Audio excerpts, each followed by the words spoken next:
In Asia, it's up. Over in Europe, only CAC is down a little bit. Here in the States, boom, boom, boom, up, up, up. Oil mixed, gold, beep. Bitcoin, bop. Not a lot. But hey, that Dow up more than 300 points as bank shares rallied on higher interest rates. Yep, on higher interest rates. And the NASDAQ composite, boom, up again. Tech is up more than 6% over the past month to a record high. So all this talk about tariffs and, it's only talk. There's going to be changes made. We don't see a trade war at this time. The markets are reflecting it.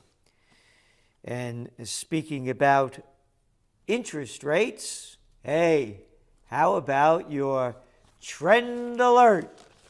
Trend alert. Cash-juiced markets ready to crash? Be prepared. After correcting in March, the NASDAQ hit a new high, and May was the best month for stocks since January.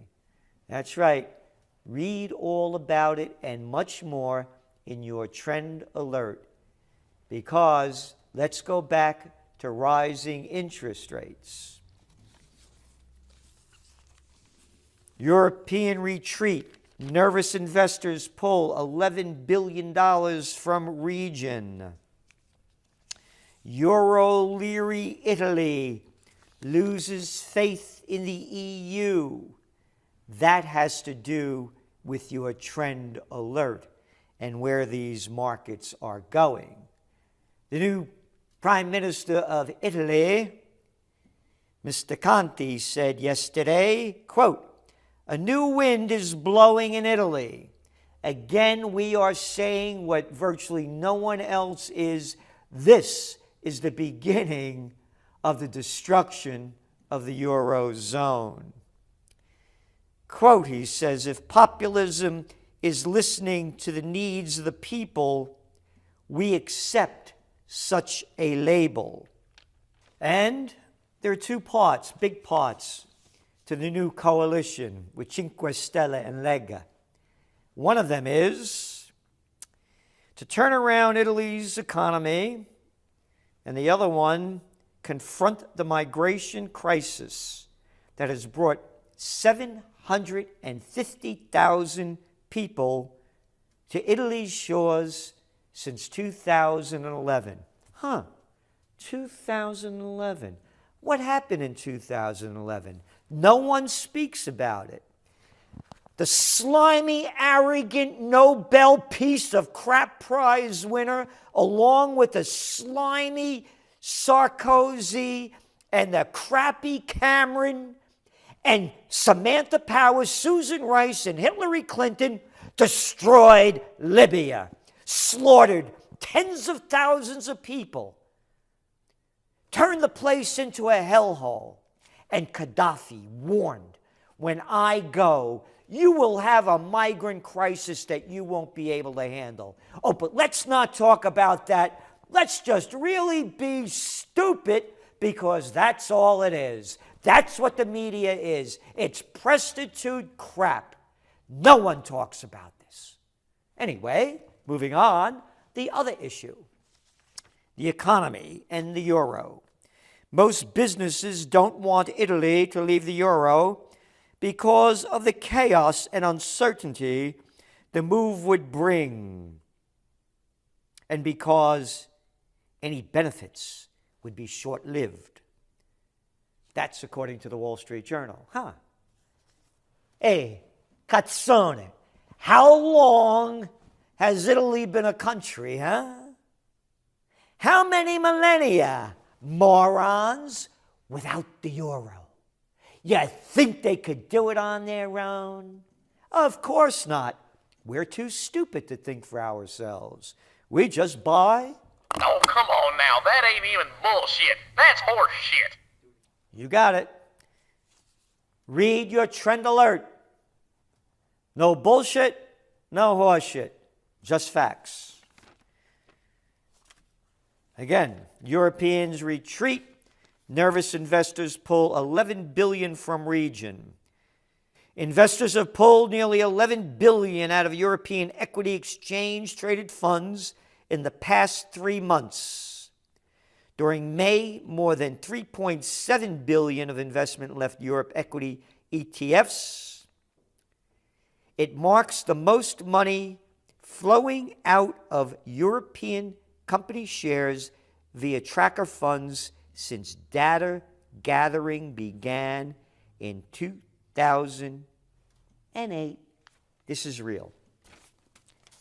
But you know who we could blame all this on? Yeah, you know who. The Russians. Hey, don't believe me? How about Soros, huh? Isn't it something what people with money are doing? Nobody gives money to occupy peace. Nobody of the big guys wants to support the truth in trends. Rather, they support... Warning, warning, bullshit alert.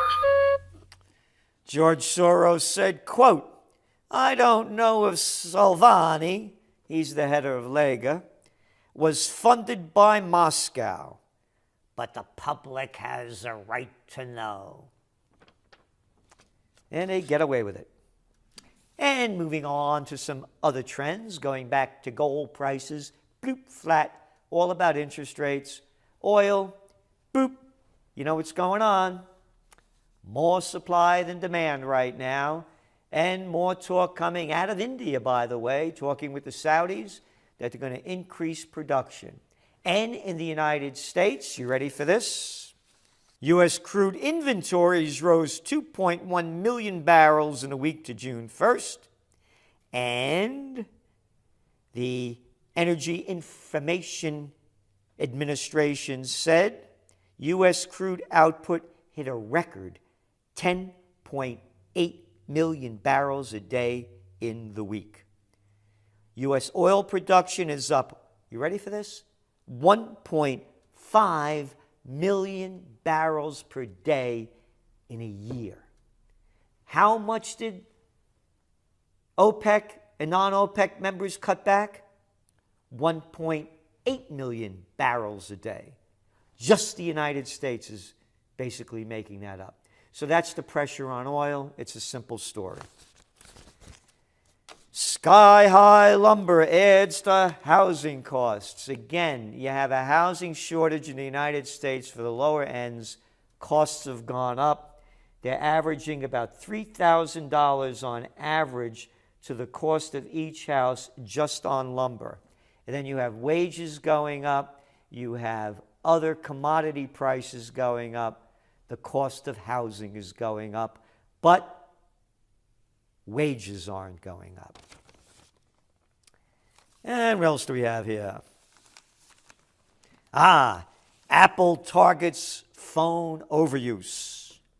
Apple Inc. unveiled new controls to help people curb the amount of time they spend on iPhones and iPads, as well as to allow parents to remotely track and limit their children. Blah, blah, blah, blah, blah, blah, blah, blah, blah, blah, blah, blah, blah. So, here's my phone. Beep. They upgraded it. I'm lucky to have made 200 calls in 18 years using a cell phone. When I go to the airport, I call the car, I'm at gate so-and-so. My office needs to reach me. They can get me when I get to the hotel. If I remember, I put the phone in the glove compartment of my car when I got to travel a decent distance. And that's it. Why? You know why. I've been doing research on this, working for the cellular telecommunications industry since the early 90s when I did a trend report for them, and learned at that time the dangers of phones. And they were even more dangerous back then. Had these big things in the back of trunks with an aerial. And all the data that comes out about how dangerous these are health-wise and mentally. So I don't use one. And if you don't believe me, look at the next big trend that we keep writing about that entrepreneurs are going to cash in on. Clean phones. But even with a clean phone, I don't want any. Moving on, Western cities want a slow flood of Chinese home buying. Nothing works. They're putting on taxes, restrictions in Vancouver and Toronto and Australia, all over, trying to stop the flow of Chinese coming in. But you know the story. Since they came into the World Trade Organization, their middle class income went from 5% in 2001 to around 35% today. So what's 35% of 1.3 billion people? About 455,000 people. How many people does America have? About 320 million. How many does Canada have? 36 million. And what about Australia? 24 million. It's about 370,000 people. China has more middle class than those three countries have people, plus. The business of China is business. The business of America is war, as with the other countries like Canada and Australia that join in the merry fight of murder that all the freaks love so much. And speaking of China, Tiananmen anniversary finds party in full control. Activists hope that more liberal system would evolve over time have evaporated. It's a communist country, and all those low-life, slimy freaks that took us to war, beginning with Harry Rotten Hell Truman with the Korean War, with Lyndon, you should have died earlier, Johnson, with Nixon, the Watergate freak,